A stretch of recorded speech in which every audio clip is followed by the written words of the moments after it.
Hey everyone, Norm from Tesla.com here. We're back at the prop store booth because there's just so much to talk about. Brandon Alinger, how you doing? I'm doing good, man. How you doing? Doing good. I want to talk with you specifically about this auction you guys have coming up. There's a lot of stuff, a lot of the things that were great to see in person, and I was drawn to immediately the Stargate, this Horus mask. Yes. Can you tell me about how you guys came about this and what are some interesting details? Yeah, this is one that came out of a private collection. The auction, which is in September in London, it's what we call a multi-consignor sale. So things come from a variety of different sources, some straight from studios, production companies, rental houses, places like that. Others from collections, private collections, people who've had things for some time.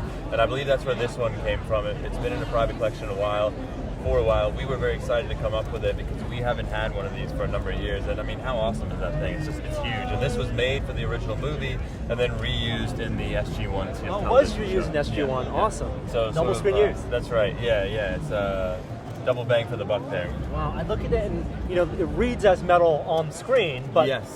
it's foam. It's foam. Yeah, I think it's like a dense urethane. It's sort of it feels rigid. We would call it like a semi-rigid casting compound. So it's a little bit pliable, but if you paint it up right, it has the metallic copper finish there, which is very cool. And then up above it, we've got, for the Flash Gordon fans, an original Flash Gordon tunic worn by Sam Jones, which I think is very cool as well.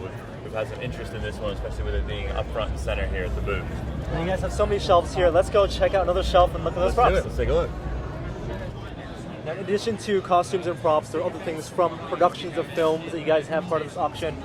Something from Jaws. Yeah, very, very rare to see anything from Jaws. I can think of only a handful of pieces that have been out there in the past, but this is the original clapperboard, one of the original clapperboards, the only one I've ever seen from Jaws. And what's amazing about this is, if you see in the book here, the Jaws log, this photo of Steven Spielberg, that is the exact clapper that he's holding in 1974, 1975. Here it is in our display case today. So if you look at the scratches, the marks, the writing on the clapper, and then you look closely at that photo, you can see it is one and the same. It is the one. And obviously this is no standard clapperboard. They've made it specifically for the film, and the clapper part of the top looks like shark teeth. How cool is that? Do you know how many of something like this would have been made for that kind of production? I don't. I mean, you have to think there weren't that many because Jaws was kind of, it wasn't a huge production at the time. So this one says B camera. We got to assume there was an A camera. Was there a C? I don't know. But there was a couple at the most. And this is certainly the only one I've ever seen. And for it to be the one from that famous photo of Spielberg, that's pretty neat. Pretty cool. You have clapperboards from Empire Strikes Back, props from films. I loved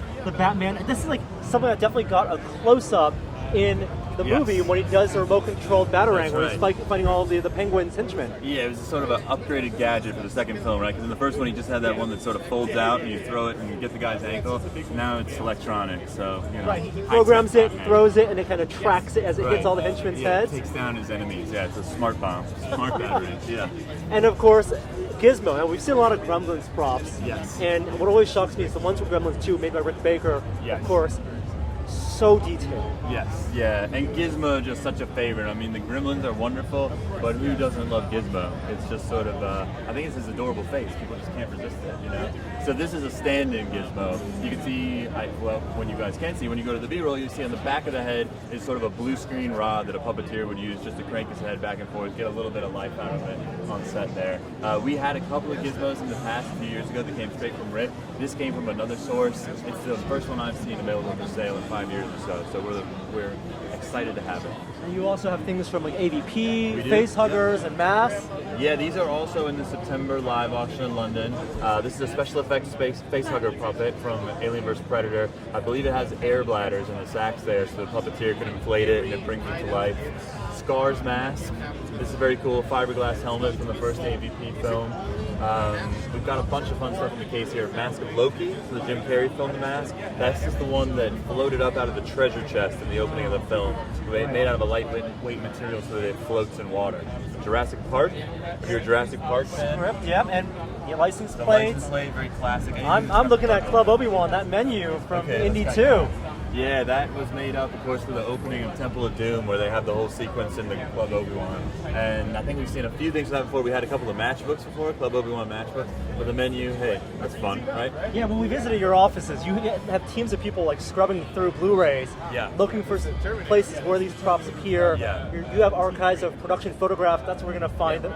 the authentication for a lot of these props. That's the glamorous side of prop stores, scrubbing those films frame by frame. Yeah, we do. We pride ourselves on the research and the authentication. So if a piece comes into us, we want to look at the movie, see how it's been used, try to match it up, see if we can find something that's a unique tell on it. Like, for example, a stitch line or a wood grain in a table or a wooden prop, something like that. You know, something that's going to let us say, this is this exact one used in this scene. Is it more fun to dig up stuff like that when there are these consignment auctions, or is it, do you like working with the studios when they say, we finished a film, here are a bunch of costumes? It's all fun. You know, it's different. It depends on the titles that you're into. I'm a Star Wars guy. I love Indy. I love Spielberg. I love Jurassic Park, Jaws, all of it. So to see those things surface is cool. I think there's a certain wonder to the fact that like a Jaws clapperboard pops up 40 years later that nobody's ever seen before.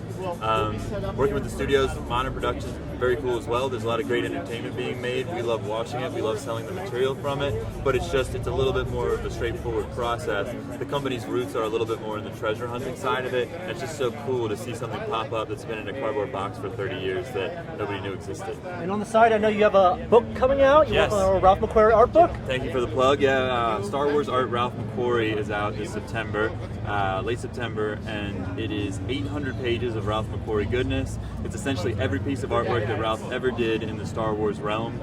Over 2,000 total illustrations. We worked for a long time on it. We went to the archives at Skywalker Ranch. We rescanned loads of the artwork. I think we rescanned over 1,000 pieces. We photographed the matte paintings, which I'm sure you know are massive 4-foot, 5-foot things on glass.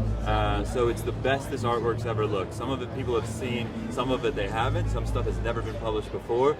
But the things that have been seen have never been seen like this, and there's some great context as well. There's some great archival interviews that they dug out of the ranch archives. We were able to go through and mine for just great little nuggets of information of Mcquarrie talking through each painting, saying, this is why I put this in, this was the thought process behind that, George said this, and I interpreted it as that, all those kind of things. Really cool. I'm very excited to see it. Can't wait for that book. Can't wait for the auction. How many total items do you guys have in this auction coming up? This auction has almost 600, and we have a couple other auctions going on. We have a Phil Tippett online auction in October, some amazing stuff from Phil Tippett's archives, and we have a Twilight Saga live auction in November with some really cool props and costumes from the Twilight films. And like I told Steven, I love the catalogs you guys put out for these auctions. Yep. I know you guys like those too. We've given some away before. Can we give them away also this I time? think we can come up with a couple for that. Yeah. All right, so let's give away like 10 of these catalogs for the upcoming auction. Place a comment below and we'll get in touch, pick 10 winners.